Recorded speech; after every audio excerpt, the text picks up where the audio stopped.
Imagine waking up one morning with a question stirring in your soul. Who were the first to walk with the one God? You look around today's world, so full of noise, division, and confusion, and you realize the only way forward is to look back. Back to the roots, back to the fire. Back to the prophets, to the people, to the promises written on stone and carried across deserts. Now let me ask you, have you ever truly wondered who the Israelites followed? Have you ever taken a quiet moment to ask, why did they choose Moses? What did he give them that shook empires? And what makes their journey so enduring, so sacred, even in a world that keeps changing its face every minute? But wait, we're not stopping at just one tradition. No, sir. We're taking this conversation across continents into the rich and mystic landscapes of Hinduism. You see, these two ancient paths, Judaism and Hinduism, they didn't just whisper into history, they roared.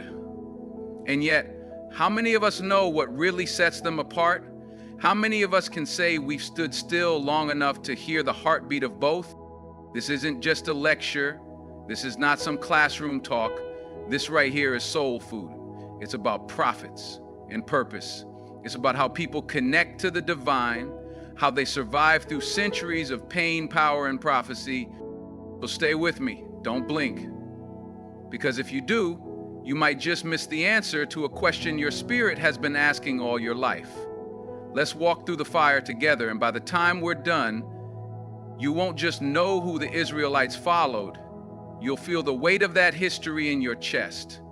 You'll understand why it still matters. You'll see how Judaism and Hinduism shape two very different visions of the sacred, and you'll leave with your heart a little more open and your mind a little more awakened. Let's begin.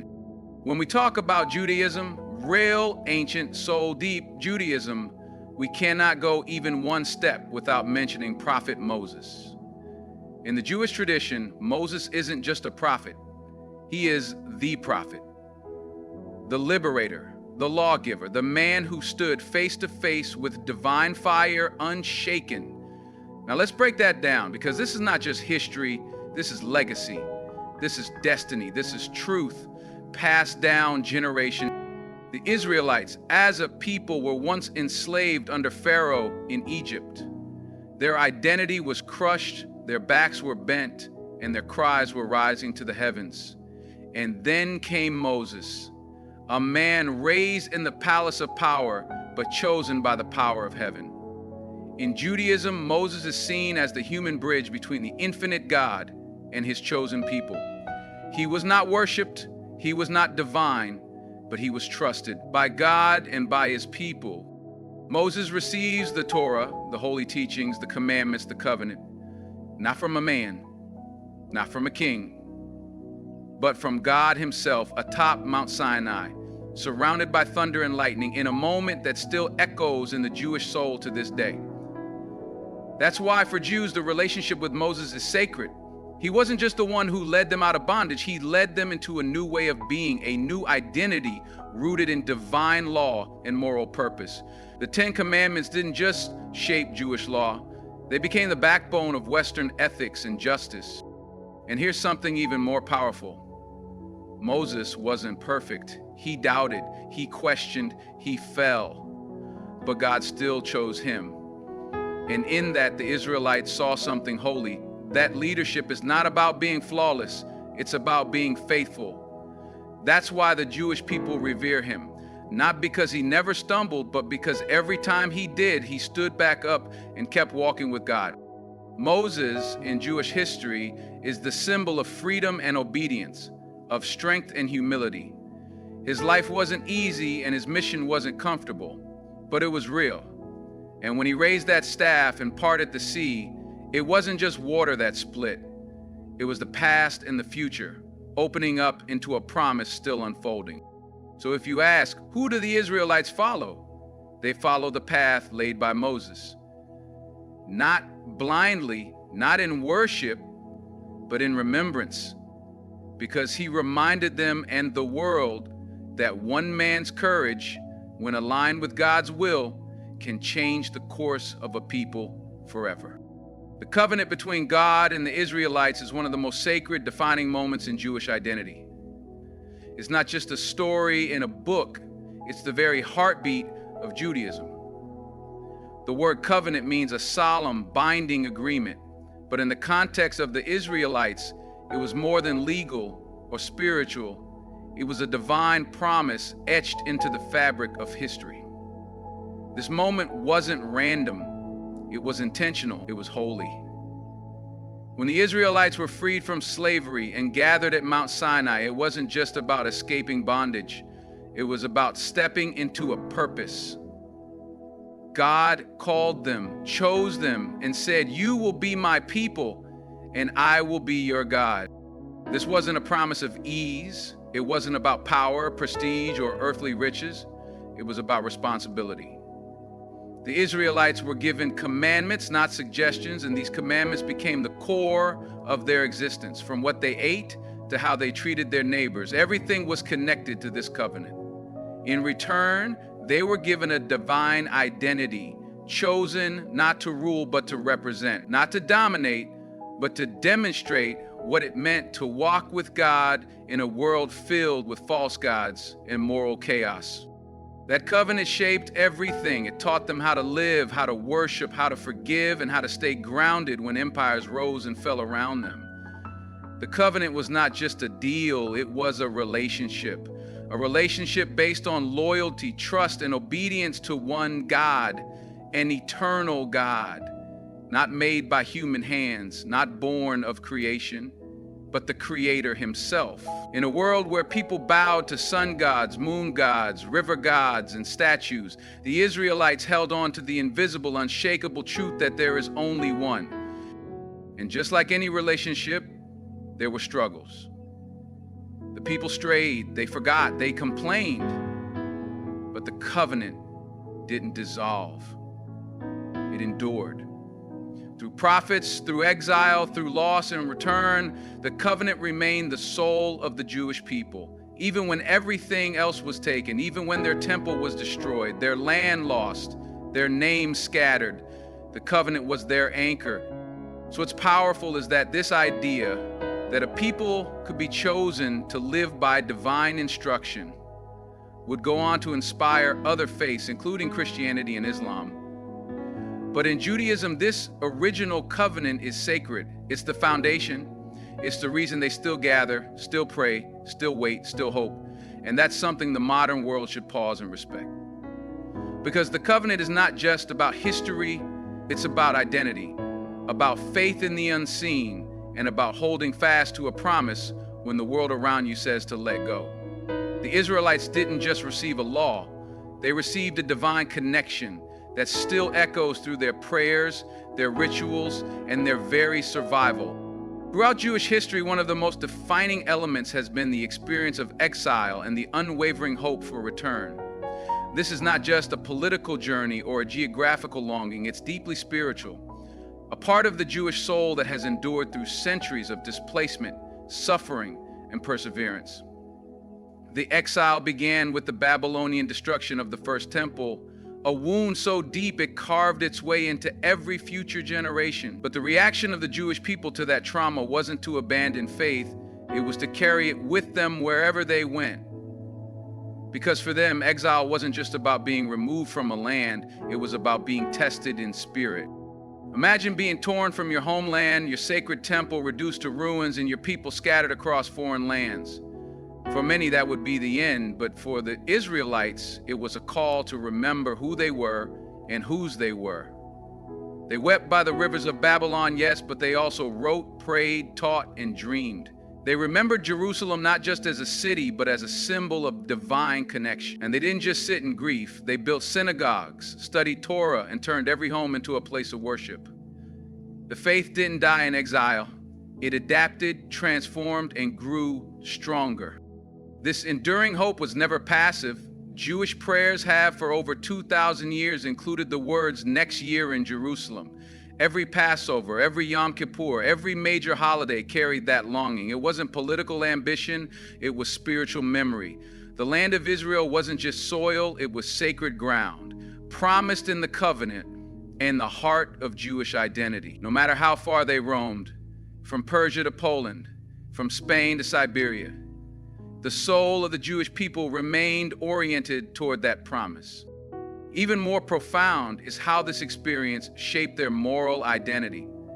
Being exiled taught the Jewish people to value memory, justice, and resilience. They knew what it meant to be strangers, so their laws emphasized kindness to the foreigner.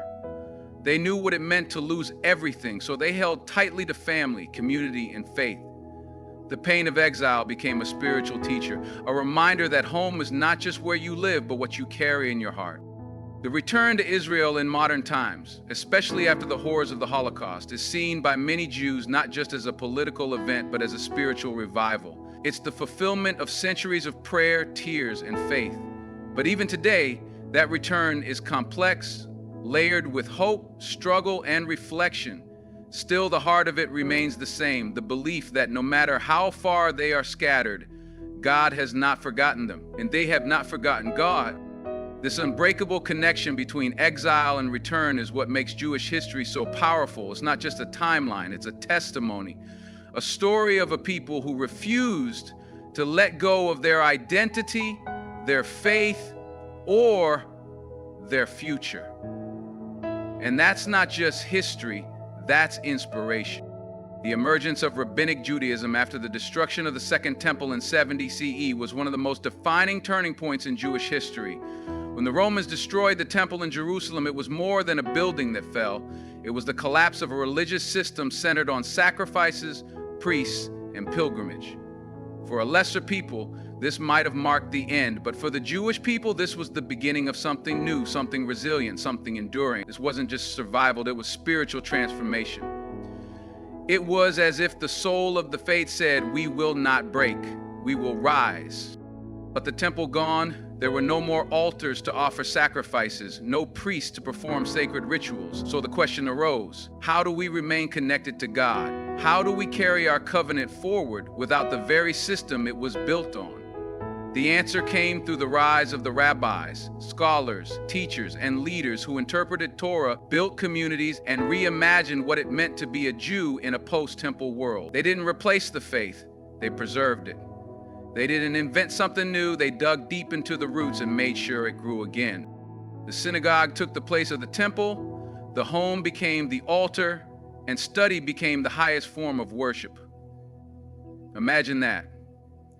Where once a sacrifice of animals was considered the center of spiritual life, now learning, teaching, and discussion became the holy acts.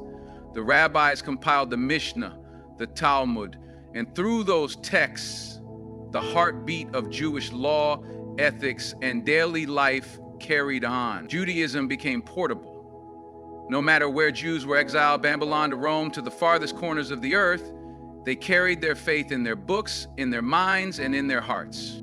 This transformation wasn't easy. It took discipline, it took commitment, and it took an unshakable belief that even without a temple, God still hears, still sees, still walks with his people. And that's the miracle of rabbinic Judaism. It turned loss into learning, sorrow into structure, displacement into determination. The rabbis weren't just scholars, they were spiritual warriors who fought to preserve identity when everything external was stripped away. In many ways, this moment defines why Judaism has lasted for thousands of years. It's not because they had armies or empires, it's because they had memory, they had prayer, they had a tradition that could be studied, taught, questioned, and lived out. This is the reason Jewish communities thrived in places like Cordoba, Prague, Baghdad, and Brooklyn. Because the foundation wasn't just geography, it was faith made flexible, made personal, made enduring. Rabbinic Judaism is a story of resilience. It's a reminder that buildings can fall, but faith, true, living, breathing faith, can rise again in the hearts of people who refuse to forget where they came from and who they belong to. That's not just history, it's a lesson. The Jewish people's survival and growth through centuries of persecution is one of the most remarkable narratives in human history. From the Roman expulsions to the Spanish Inquisition, from pogroms in Eastern Europe to the horrors of the Holocaust, the Jewish community has faced relentless oppression, violence, and attempts at erasure. And yet, here they are, still standing, still praying, still passing on their faith, traditions, and culture from generation to generation. This is not just a story of survival. It is a testimony of faith, identity, and unshakable spiritual resilience. Imagine carrying the weight of history on your back, knowing that your ancestors were forced from their homes, barred from their professions, burned at the stake, imprisoned for keeping the Sabbath or studying Torah, and still you rise each morning, wrap the tefillin, whisper ancient prayers, light the candles on Shabbat. That kind of commitment doesn't come from convenience. It comes from deep conviction. It comes from believing that your identity is not something the world gave you, so it's not something the world can take away. Throughout medieval Europe, Jews were often forced into ghettos, prohibited from owning land, or expelled altogether. Still, they found ways to preserve their teachings. In private homes, in underground yeshivot, in whispered songs, and carefully copied manuscripts, Judaism lived on. Mothers taught their children Hebrew lullabies while fathers risked their lives to pass on sacred scrolls. Community leaders acted not just as religious guides, but as protectors of the spirit. The flame of Jewish identity flickered, but never went out. Even more astounding is that Jewish persecution didn't lead to hatred or abandonment of hope. It produced some of the most profound ethical and spiritual reflections in world history.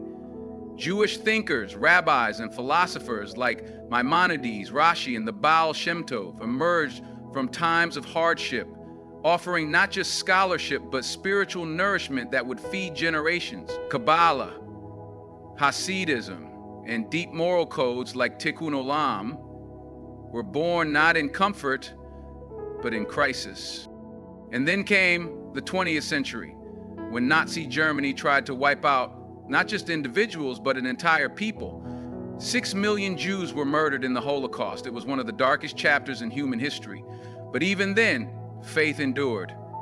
In the ghettos of Warsaw, Jews held secret seders. In the death camps, some still managed to bless the Sabbath. Survivors walked out of the ashes and went on to build families, communities, and a revived nation in Israel. They didn't just survive, they rebuilt. This is what makes the Jewish story so powerful. It's not rooted in military victories or territorial conquest. It's rooted in spirit, in memory, in tradition, in the unshakable belief that their covenant with God, their identity as a chosen people with a divine purpose, cannot be undone by earthly power. And that's the heart of it. When the world tried to silence them, the Jews kept singing. When they were forbidden to read the Torah, they memorized it. When they were thrown into exile, they turned exile into a classroom. Persecution didn't break them. It became the crucible in which their faith was refined. This part of Jewish history doesn't just belong to them, it belongs to the world.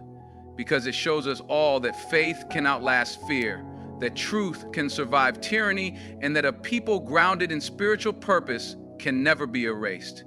That's not just survival, that's sacred endurance. The creation of the modern state of Israel in 1948 was not just a political milestone. It was a deeply spiritual homecoming, a moment that echoed across centuries of longing, prayer, and unwavering faith. For nearly 2,000 years, the Jewish people had lived in exile, scattered across every continent, carrying with them a shared dream. Next year in Jerusalem. That wasn't just a phrase, it was a prayer, a promise, a hope passed down like a sacred inheritance from one generation to the next. And in 1948, that hope became reality. The world watched history unfold, but the Jewish soul felt prophecy fulfilled. The Holocaust had just ended, leaving behind unimaginable pain. 6 million Jewish lives taken in one of history's most horrific genocides. And yet, just 3 years later, amid the ashes, the Jewish people declared, "We are still here, we still believe, we still belong." The land of Israel, once a dream whispered in exile, now stood as a symbol of resilience, a refuge, and a spiritual center restored. It was not a return to just land, it was a return to covenant, to purpose, to identity. The Declaration of Independence of Israel was not written in triumph, it was written in tears, in memory of the lost, in honor of the faithful, and in commitment to a future where Jews could live without fear. David Ben-Gurion, standing before a weary yet hopeful nation, didn't just announce a state, he affirmed a miracle. The Jewish people, despite centuries of persecution, had not only survived, but had come home. Hebrew, once only spoken in synagogues and study halls, now rang through the streets of Tel Aviv. The Torah, once read under threat, was now read freely in a sovereign Jewish land. But the journey didn't end there. The young state faced immediate war, surrounded by nations unwilling to accept its existence. Yet against all odds, Israel defended its place in the world. Refugees came from every corner. Holocaust survivors, Jews from Arab lands, from Ethiopia, Russia, America, each bringing their own trauma, but united in one destiny. Kibbutzim were built, universities rose, technology blossomed, and through it all, the heart of Jewish life beat stronger than ever. Spiritually, Israel became more than just a homeland. It became a living link to ancient prophecy and modern promise. The Western Wall, once a distant dream for those in exile, now received the prayers of millions. The festivals of the Torah came alive in their original land. Yom Kippur was no longer just a day of fasting, it was a nation pausing in reverence. Independence Day wasn't just national pride, it was spiritual celebration. In every stone of Jerusalem, in every blooming tree in the Galilee, the Jewish people saw not just freedom, they saw God's hand. This modern chapter proves something extraordinary. You can try to erase a people, but you cannot erase their purpose. You can exile them from their land, but you can't exile the land from their hearts. The rebirth of Israel is not just a political fact, it is a divine echo, a living testament to endurance, covenant, and the power of faith that refuses to die. So when we speak of the Jewish journey, from Abraham to exile, from persecution to promise, from wandering to homecoming, we are not just talking about history, we are talking about destiny. And Israel stands today not as the end of the journey, but as the beginning of a new chapter. A chapter still unfolding, still guided by hope, still rooted in that eternal light that has never gone out. Through the winding passages of Jewish history, from ancient prophets to modern revival, we witness a story unlike any other, a story of faith unbroken, identity preserved, and purpose passed down through fire and time. It began with Abraham, the father of monotheism, whose covenant with God lit the spark of a people destined to walk a path of holiness, even when surrounded by darkness. From the giving of the Torah at Mount Sinai to the building of the first and second temples, the Jewish people embraced a spiritual mission grounded in law, ethics, and relationship with the divine. But that mission was tested, conquered, scattered, and exiled by empires, the Babylonians, the Romans, and many more. The Israelites became a people without a home, yet never without hope. They transformed exile into a sacred classroom and memory into spiritual resilience. As centuries passed, their suffering didn't break them, it refined them. In the ghettos of Europe and the flames of the Holocaust, Jewish identity was pushed to its limit, and yet they remembered, they taught, they prayed. The Jewish soul was never extinguished, it endured. Great thinkers and mystics rose from their midst, not despite persecution, but because of it, offering the world deep wells of wisdom, compassion, and insight. And then came the moment when prophecy began to move again, when the scattered returned. The birth of modern Israel in 1948 wasn't just geopolitical, it was deeply spiritual. A nation rebuilt on ancient soil, a people singing ancient songs in a new era. The modern Jewish experience is not a break from history, but a continuation of it. In synagogues and schools, in Hebrew reborn, in holidays celebrated freely, the Jewish people live out their legacy every day. The prophets they follow, Abraham, Moses, Isaiah, are not distant memories, but daily guides. Their law is not simply ritual, it is rhythm. Their faith is not confined, it is alive. And even as they thrive in a complex world, they carry forward a covenant, a flame that has survived every attempt to snuff it out. In all of this, we do not elevate Judaism above others, but we recognize its unique journey, a journey of divine promise, painful exile, sacred memory, and miraculous return. A people who walk through history not alone, but with God. A people whose survival is not only remarkable, it's prophetic. Their story teaches the world that purpose can survive persecution, that identity rooted in the divine cannot be erased, and that when a people choose to remember who they are, nothing is impossible. That is the legacy of the Israelites. That is the soul of Judaism.